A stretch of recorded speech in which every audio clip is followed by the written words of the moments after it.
কাজ শেষ। এরপরে আমাকে নিতে হবে মেইন পার্ট। কি পার্ট? মেইন পার্ট নিতে হবে চওড়া ফিতা কেটে নেওয়ার পর। কি কেটে নেওয়ার পর? ফিতা। ওই যে আমরা পেটিকোট তৈরি করছি না, পেটিকোটের যে আমরা ফিতা কাটে নিছি এরকম করে ফিতা কাটে নেওয়ার পরে ওটা থাকবে যে চওড়া কাপড়ের বহরের অর্ধেক।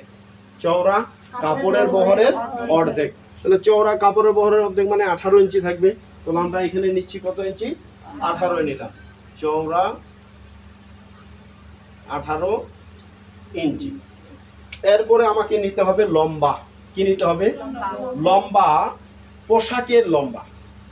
লম্বা পোশাকের লম্বা মাইনাস কোমর বেল্টের লম্বা যোগ 1 ইঞ্চি সেলাই।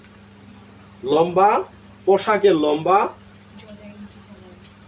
মাইনাস করতে হবে কি কোমর বেল্টের লম্বা প্লাস 1 ইঞ্চি সেলাই। তাহলে হিসাব করি এখন। আমাদের পোশাকের লম্বা আছে 38 থেকে 38 ইঞ্চি লম্বা আছে। এই 38 থেকে আমাকে বাদ দিতে হবে 6.5। কত বাদ দিতে হবে? 6.5। আসলে কিন্তু কাপড় এখানে বেশি আছে, এখানে আছে 1.5 ইঞ্চি, এখানে আছে 7 ইঞ্চি। আমাদেরকে কি সেলাই দেওয়ার পরে কি ওই হাফ ইঞ্চি থাকবে? থাকবে না। তাহলে থাকবে কত? 6.5। এইখানে যখন আমরা ফিতার ঘর এদিক দিয়ে ফিতার ঘর তৈরি করব, অর্থাৎ টোটাল এই জায়গাটা আমার থাকবে কত? 6.5 ইঞ্চি। কত ইঞ্চি? 6.5। তাহলে 38 থেকে 6.5 যদি আমরা বাদ দেই তাহলে কত থাকবে? 31.5। টোটাল আসতেছে কত? 31.5। 1 ইঞ্চি সেলাই। কত ইঞ্চি সেলাই? 1 ইঞ্চি সেলাই। তাহলে কত হবে? 32.5। গুড। তাহলে লম্বা দিব আমি কত? লম্বা 32.5। 32.5। ঠিক আছে। চওড়া কাপড়ের বহরের অর্ধেক লম্বা পোশাকের লম্বা মাইনাস কোমর বেল্টের লম্বা যোগ 1 ইঞ্চি সেলাই। কাজ শেষ। এরপরে আমাকে নিতে হবে হাই লম্বা। কি লম্বা? হাই লম্বা। হাই লম্বার অর্ধেক। হাই লম্বার অর্ধেক। তো হাই লম্বা এখানে কত আছে? 13। 13 অর্ধেক কত নিলে কত হয়? 6.5। তাহলে আমরা কত নিব? 6.5। এটা হলো হাই লম্বা। হাই লম্বা 6.5 ইঞ্চি। এটা হলো কুচির লাইন। কিসের লাইন? কুচির লাইন। কুচির লাইন। এটা হলো হিপ লাইন। Heap line. ঠিক আছে। 2 ভাঁজ 4 পার্ট। 2 ভাঁজ 4 পার্ট। এটাই হলো আমার মেইন পার্ট। হ্যাঁ, মেইন পার্ট। Main part. এই দিকে থাকবে খোলা লাইন। এদিকে কি লাইন? খোলা খোলা লাইন। এই দিকে থাকবে ভাঁজ লাইন। ভাঁজ লাইন। ঠিক আছে।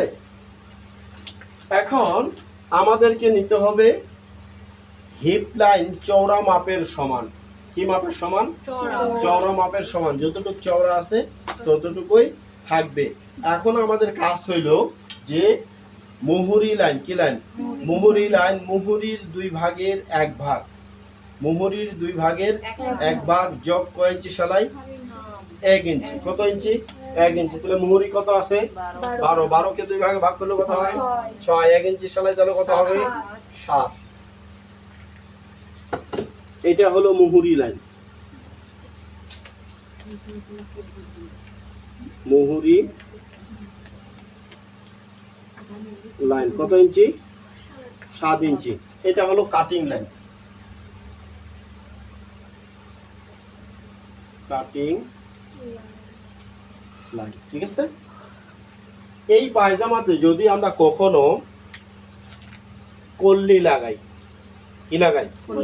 কল্লি লাগাই, তাহলে এটা এইভাবেই কাটতে হবে। আর যদি আমরা কল্লি না দেই, কল্লি না দেই, তাহলে এখানে আমাকে শেপ নিতে হবে। কি নিতে হবে? শেপ। এই ঠিক আছে। তো আমরা যেহেতু শেপ লাগা শেপ দেওয়া শিখছি, শেপ দেওয়া এখন কি শিখছি না, শেপ তো জানি, তো আমরা এটাতে শিখবো কি কল্লি লাগা। তাহলে আমাদের এই পায়জামা কল্লি লাগা হলো, আমরা কল্লি আবার লাগাইতে জানি। ঠিক আছে, তো এটা আমরা আপাতত এখন দিচ্ছি না, এটা দরকার নাই, আমরা ডাইরেক্ট কল্লি লাগায় শিখবো। ঠিক আছে, এটা আপনারা সুন্দর করে উঠাই নেবেন। তার আগে একটু দেখেন, এইখানে আমাদের আরেকটা কাজ বাকি আছে। এই পায়জামাতে আমরা কিন্তু মুহুরির পট্টি জোড়া দিতে হয়। মুহুরির পট্টি কি জোড়া দিতে হয়। মুহুরির পট্টিটা এই যে এইখানে যে কাপড়টা থাকবে এইখান থেকে ওইদিকে জোড়া দিতে হয়। ঠিক আছে, তো মুহুরির পট্টির ড্রয়িংটাও আমরা উঠাই নিব। কেন উঠাই নিব? যদি কেউ বলে যে আমার তো কাপড় আছে, আমার তো কাপড় বাসে, আমার কাপড় তো এদিকে থাকে, আমি জোড়া দিব না।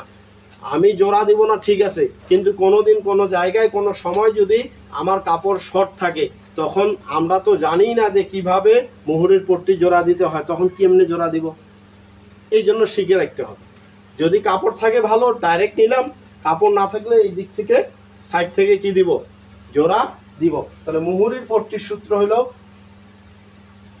চওড়া মুহুরির মাপ থেকে, চওড়া মুহুরির মাপ থেকে কয় ইঞ্চি বেশি, আবার 1 ইঞ্চি বেশি। তাহলে এটা কত আছে 7, 7-এর থেকে 1 ইঞ্চি বেশি হলে কত হবে 8। ঠিক আছে, এখন বিষয় হলো চওড়া নিতে হবে মুহুরির মাপ থেকে 1 ইঞ্চি বেশি, মুহুরির মাপ থেকে 1 ইঞ্চি বেশি।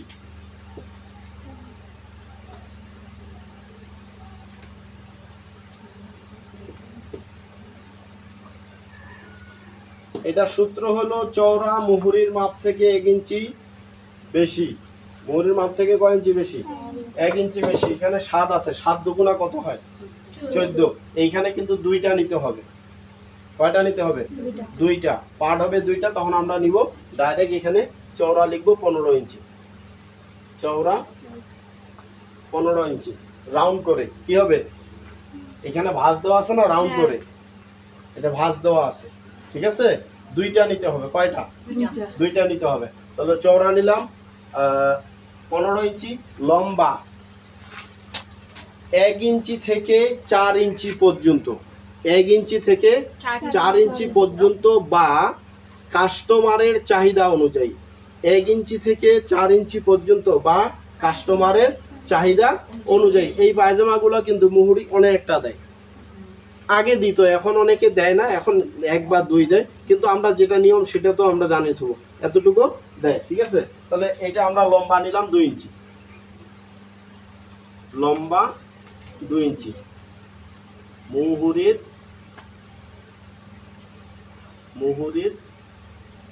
পট্টি 2টি। আমি আরেকবার বোঝানোর চেষ্টা করতেছি। প্রথম অবস্থাতেই আমি বোঝানোর শুরু থেকে বোঝানোর চেষ্টা করতেছি যে বিষয় 61 কাবলি পায়জামা, লম্বা হলো 38, হিপ 36, মুহুরি 12, হাই লম্বা 13। সর্বপ্রথমে কোমরের বেল্ট কাটে নেব। কোমরের বেল্টের সূত্র হলো চওড়া হিপের 2 ভাগের 1 ভাগ 1.5 থেকে 2 ইঞ্চি লুজ বেশি নিতে হবে। এরপরে নিব ফিতার ঘর 1.5 ইঞ্চি কমন। এরপরে নিব লম্বা ফিতার ঘর বাদ দিয়ে হাই লম্বার অর্ধেক যোগ 1/2 ইঞ্চি সেলাই। এটার কাজ আমার শেষ। এখন নিব আমি মেইন পার্ট। মেইন পার্টের সূত্র হলো চওড়া কাপড়ের বহরের অর্ধেক। এরপরে নিব কি লম্বা পোশাকের লম্বা মাইনাস করতে হবে কিসের, কোমর বেল্টের লম্বা যোগ 1 ইঞ্চি সেলাই। আমি নিয়ে আনিছি এখানে। এরপরে আমি নিব হাই লম্বা, হাই লম্বার কি অর্ধেক, হাই লম্বার অর্ধেক, কিংবা এটাও বলতে পারি কোমর বেল্টের সমান। কোমর বেল্টের সমান যখন নেই তখন কিন্তু একটু ভুল হইতে পারে।